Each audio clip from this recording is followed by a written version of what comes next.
All right, we're gonna do an oil change on a 2001 Nissan Pathfinder, and it looks like it has the 3.5 liter engine. V6. I just gotta find out where the marking is. I don't see it. You got the emission sticker anywhere, Nick?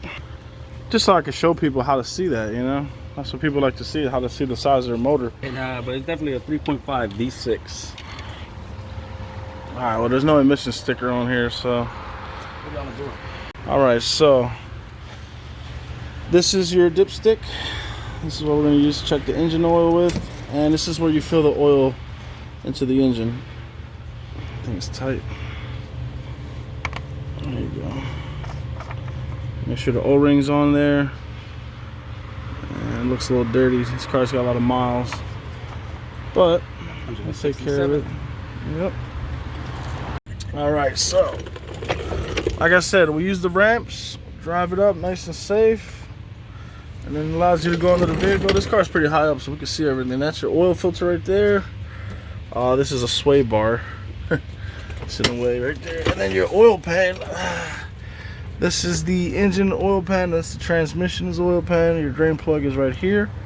And that is going to be a 14 millimeter. Let's see, you can see the 14. And there you go. We're gonna break it loose. Man, whoever did this last one had it tight. It's like that. And there you go. It's loose. And then now we're gonna get the pan under there. Huh? The plug is out? Oh, yeah. Yeah, it's up. Actually, let me keep it a little bit cool.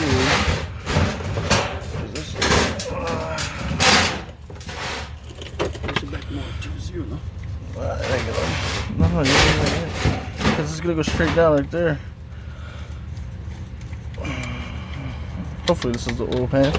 Oh, that's hot. I was trying to hold it. Alright, let's let that drip. Alright, so when you pull the drain plug out, you want to make sure you don't got no metal debris on your drain plug. This one looks pretty good. Nothing's on there. Also, you're supposed to change these copper crush washers at every oil change as well whenever you take the drain plug out. This one's actually pretty old too. It looks a little beat. I might actually have some. Alright, so now I found some washers that have some crush washers. I'm going to replace that old one with a new one. I always added all this. Let's look at this one. So what we're trying to do is to get this old crush washer off, we'll like peel it off, because sometimes these things get like fused to the metal. Oh, there you go. Look at that. It's splitting. There you go. It's spinning now. It's a soft metal, so it's just gonna break up on us. Is it like copper plated? It's copper, yeah. It's I think it's, I don't know if it's zinc and copper mixture, but it's like, you know, it's a soft metal, so it can crush and seal. Not like silicone, but the concept is similar. Damn, this thing is really being a pain. I need a smaller, thinner flathead. Did you close the trunk? Is it recording? Yep. Alright, so we're going to try a smaller flathead. Get under there. See if we can work this thing around. There you go. It's a lot better.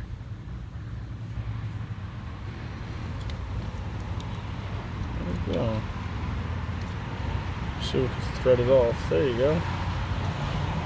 Should unscrew off just like that. It's just squashed and deformed, so it's a little snug against the bolt, but look at that. It's like two little pieces, actually. It's interesting. Alright, well, we'll probably just put this one on. Well, let me clean this. Yeah. Try to scrape that off. I don't want no debris on that plug, so I can make a nice, good seal.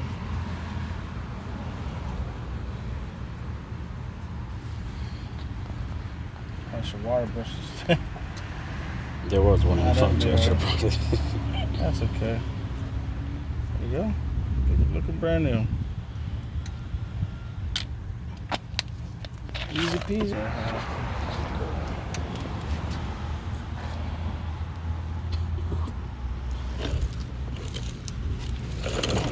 my phone. Alright.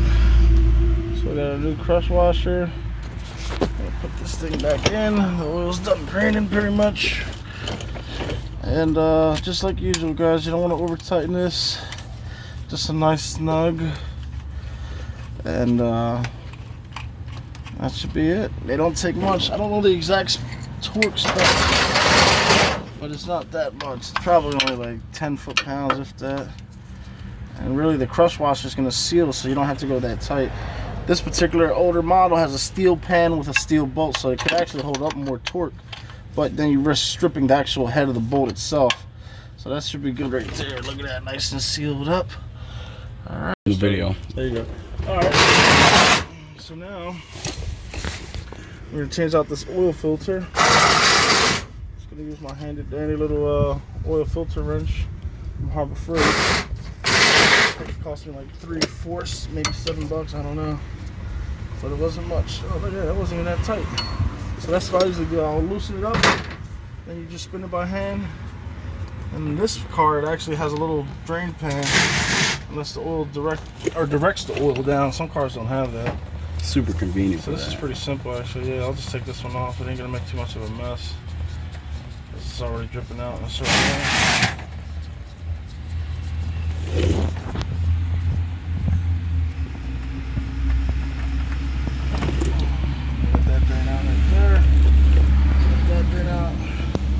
So yeah, look up in there. So what you want to make sure is that there's no O-ring stuck to where the oil filter mates to, basically, or seals against. Here, look at the oil filter. If you can see it, there's an O-ring on here. You want that to stay on the filter. You don't want it to stay on the engine. So when you put the new oil filter on, you got just the one gasket. If not, if the old one came off and you put a new one on, then you have two gaskets and it won't seal right, and your engine will leak a lot of oil very fast. You gotta be careful. So you want to make sure you wipe this little surface down. And that's another good way of checking it, is wiping it down, making sure there's no O-ring, no debris. Because even sand or like stones in between the O-ring will make it leak because it's not flush against the metal. Oh. There we go. And where's that new oil filter? Let me grab that. And when putting the new oil filter on, you want to use just a little bit of oil, and you want to wet the O-ring on the oil filter, so the O-ring doesn't pinch up or kink and come out, and not make a good seal as well. So, baby, the oil filter. So you just had to play with it. Yeah, just put it in the right angle. Line it up straight. And you know, like, you don't have to crank on the oil filter, but I don't have the right socket for the bottom of the filter, but you can just crank on it with your hand, or a rag, so you can get a good grip on it. That's basically it. Just wipe down your area, and you call it a day. Now we'll go put oil in it. That's pretty simple.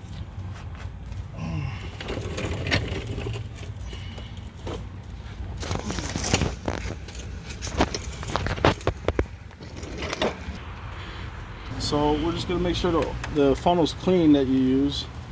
You always want to clean your funnel out because you don't want sand going into your engine wherever you stored your funnel. I like to just go through it sometimes. But if it doesn't go all the way through, just pull it out. This will be cleaner. There we go. That's better. And then we get our oil jug. In this particular car, we're going with 530. It might have called for 520. I don't know. 5W30. The caps usually say the oil weight, but for this car, we're just gonna go with 530. Like mine's is 520. I don't know if yours was 520, but You have a 3 I liter. got high mileage anyway. I got 3.7 liter. But mine's brand new, so it's all good. The Mazda? Yeah. Oh, okay. I thought you were talking about the Accord. I was like, The Accord takes 3.7. 520. Say what? The Accord is a salchicha. The Accord? The Accord is a salchicha. You said what? The Accord is a salchicha? Oh, you funny. Yeah, it felt really low driving it. It felt weird. Felt like I was driving a Civic in longer body and shit. Oh yeah, it is basically it is a Civic. It's just a bigger Civic. You said 5 quarts, right? Mm-hmm. Yeah. I don't want to put too much and I have to drain it. And I put the whole damn thing in. It'll stay there. So now we'll check the oil level, but you got to take in mind that we got it's on the ramps, so the vehicle's uneven. You're not gonna get a perfect oil reading, and even my driveway's got a bit of a grade, so it's gonna have a quarter of a quart off or something like that. So you want to take it off the ramps to check it, or? Well, no, we'll do it now so we can show you. So you want to wipe your dipstick down, and what you're looking for in this particular car, you got these little hash marks. You know, you got high and then low. You want your oil to be in between that level. This is about 1/4 of a difference from bottom to top. But you don't want to go too high because that could actually hurt the engine. And if you're too low, that'll definitely hurt the engine.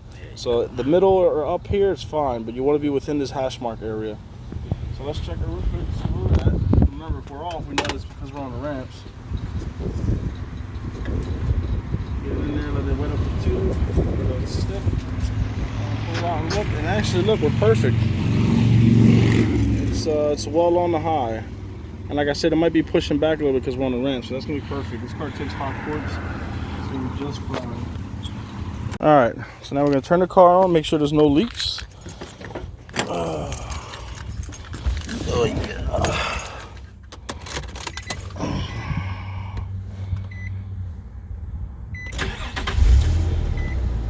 Alright, turn it on, and you want to go under there.